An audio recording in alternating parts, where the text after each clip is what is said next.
ఇర్మియా గ్రంథం 32వ అధ్యాయం 17వ వచనాన్ని చదువుకుందాం. యెహోవా ప్రభువా, సైన్యములకు అధిపతియగు యెహోవాను పేరు వహించువాడా, సూర్యుడా, మహాదేవ, నీ అధిక బలము చేతను చాచిన బాహువు చేతను భూమి ఆకాశములను సృజించితివి, నీకు అసాధ్యమైనది ఏదియూ లేదు. ఇక్కడ మనం గమనించినట్లయితే చేసింది ప్రార్థనే, కానీ ప్రార్థనలో ఎవరిని ఆరాధిస్తున్నాడు? సృష్టికర్త అయిన దేవుణ్ణి. ఆరాధనలో ఆయన గొప్పతనాన్ని, ఆయన ఔన్నత్యాన్ని, ఆయన చేసిన మేలులను కొనియాడాలి.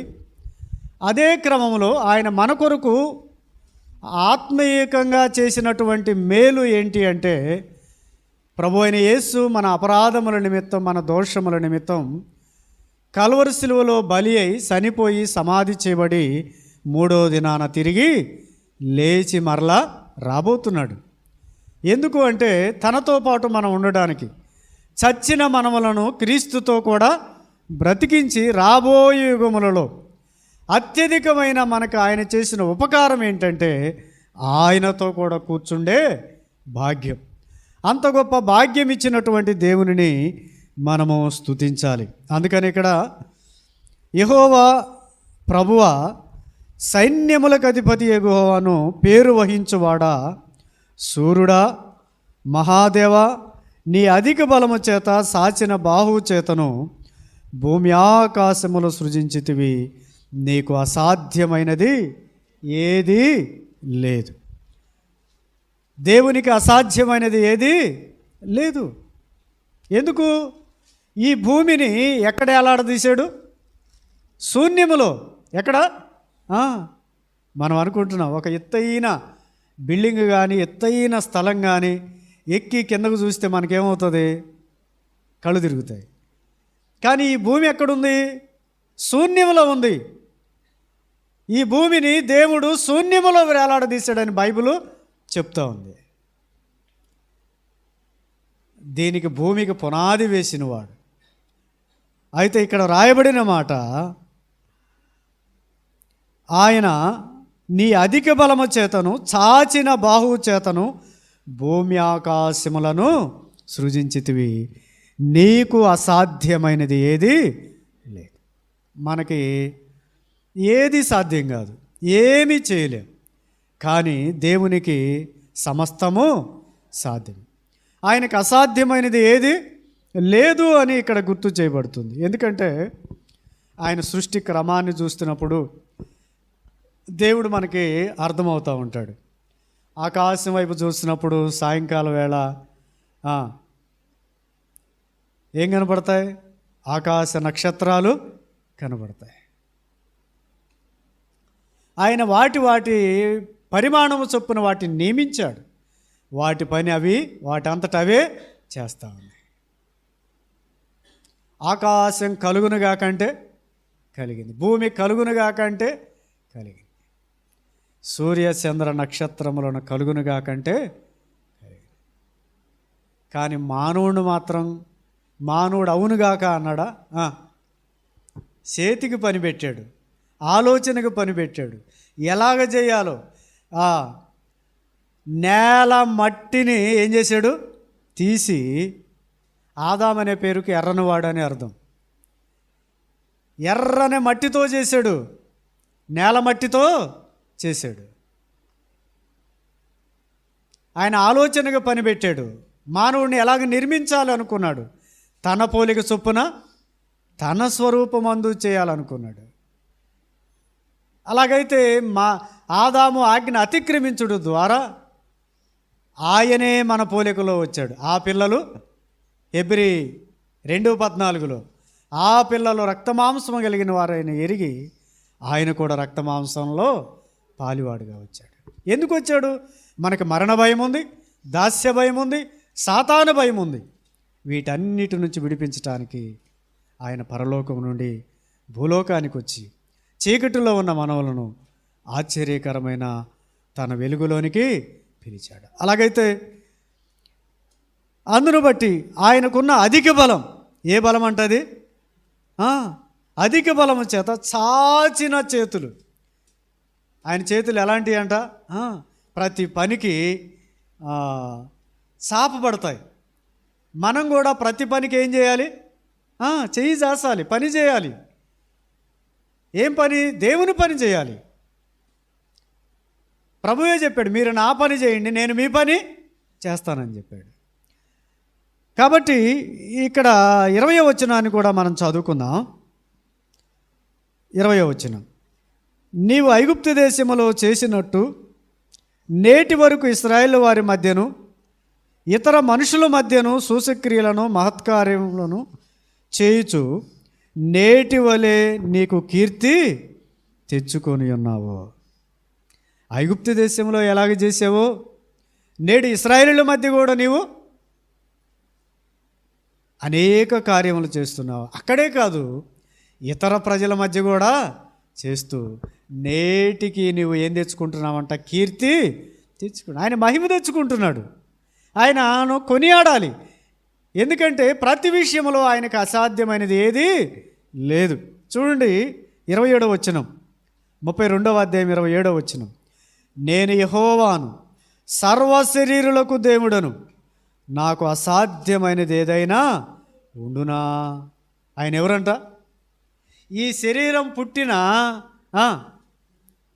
ప్రతి వ్యక్తికి ఆయన దేవుడు, సర్వశరీరులకు దేవుడు. యెహోవానైనా నాకు అసాధ్యమైనది ఏదైనా ఉన్నది. ఆయనకి సమస్తం సాధ్యం. ఒకసారి ప్రభు ఆదికాండ గ్రంథం 18వ అధ్యాయంలో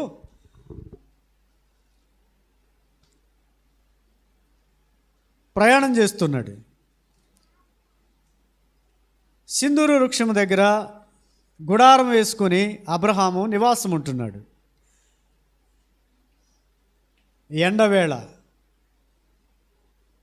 ముగ్గురు దేవదూతలు ఎక్కడికి వచ్చారు? గుడారం దగ్గరికి వచ్చారు. అబ్రహాము వాళ్ళకి సాష్టాంగ నమస్కారం చేశాడు.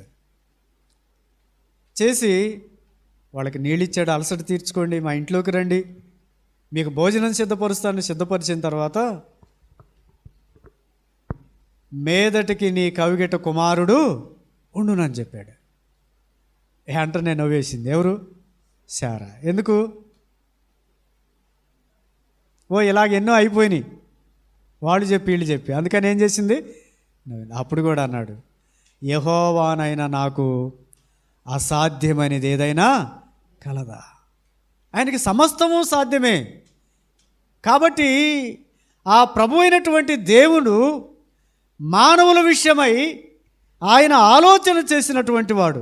చూడండి, ఆయన తన మహాబలము చేత భూమి ఆకాశములను మానవుడు నివసించటానికి, మానవునికి క్షేమం కలుగునట్లుగా వాటిని సిద్ధం చేసి ఐగుప్తీయుల మధ్య ఆయన చేస్తున్న కార్యాలు, ఇశ్రాయేలీయుల మధ్య, అలాగనే ఇతర మనుషుల మధ్య సూచక్రియల మహత్కార్యములను చేయుచు నేటికి ఆయన కీర్తి తెచ్చుకుంటా ఉన్నాడు.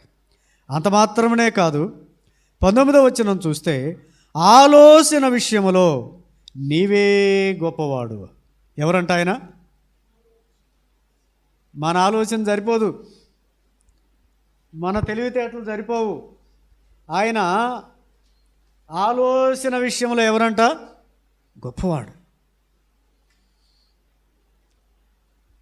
ఇంకా అక్కడ రాయబడిన మాటను మనం చూస్తే 19వ వచనంలో ఆలోచన విషయంలో నీవే గొప్పవాడవు, క్రియలు జరిగించే విషయంలో శక్తి సంపన్నుడవు, వారి ప్రవర్తనను బట్టి వారి క్రియాఫలమును బట్టి అందరికి ప్రతిఫలమిచ్చుటకై నరపుత్రుల మార్గములన్నిటినీ నీవు కన్నులారా చూస్తున్నా. ప్రతి ఒక్కరికి వాని క్రియలను బట్టి ప్రతిఫలం ఇవ్వటానికి ఆయన ఏం చేస్తున్నాడంట? నరపుత్రుల మార్గాలన్నిటినీ నీవు కన్నులారా చూస్తున్నా. కాబట్టి ఆయనకు ఆలోచన చెప్పగలిగిన వారు ఎవరు లేరు. ఆయన మహాజ్ఞాని. ఎవరాయన? మహాజ్ఞాని. అందుకనే ఆయన సూర్యుడు, పేరు వహించినవాడు, సైన్యములకు అధిపతియగు దేవుడు, మహాదేవుడు, అధిక బలం ఉన్నవాడు. ఎవరైనా అధిక బలం అంటే బలానికి మించి. ఆనాడు ఐగుప్తీయులతోటి చెప్తూ అన్నాడు, తమకంటే ఇశ్రాయేలు ఐగుప్తిలో ఉన్నప్పుడు తమకంటే బలము గల వారి చేతిలో నుంచి ఆయన మిమ్మలను విడిపించాను. ఎవరికంటే? ఏళ్ళకంటే బలము గల వారి చేతిలో నుంచి దేవుడే విడిపించారు. వాళ్ళు రాలేరు, వాడు విడిపించుకోలేరు.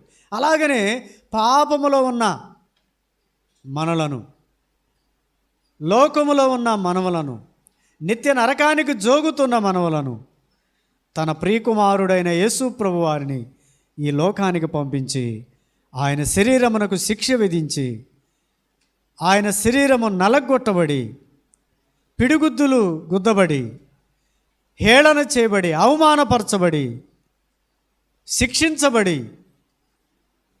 ఆయన మన పాపమునకు పరిహారము చెల్లించాడు. ఆ గొప్ప దేవుణ్ణి ఎప్పుడు మనం ఏం చేయాలి చెప్పండి? కీర్తించాలి, కొనియాడాలి, దేవునికి కృతజ్ఞతాస్తుతులు చెల్లించాలి. అలాగ ప్రభు సన్నిధిలో మనము ప్రభు చూసినప్పుడల్లా, నరమాత్రులందరినీ ఆయన దృష్టించి చూసినప్పుడు మనలో ఆయాసకరమైనది ఏది కనపడకూడదు దేవునికి. దావీదు అంటాడు, అర్ధరాత్రి వేళ నీవు నన్ను పరిశోధించిన ఏ దురాలోచన నా యొద్ద నీకు కానరాలేదు. ఎప్పుడంట? అర్ధరాత్రి. ఒకవేళ పాపము నేను లక్ష్యం చేస్తే దేవుడు నా మనవి వినడు.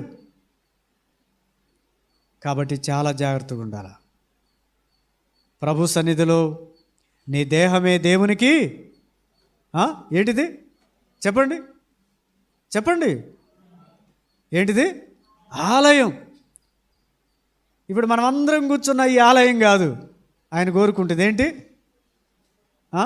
మన దేహమే దేవునికి ఆలయం.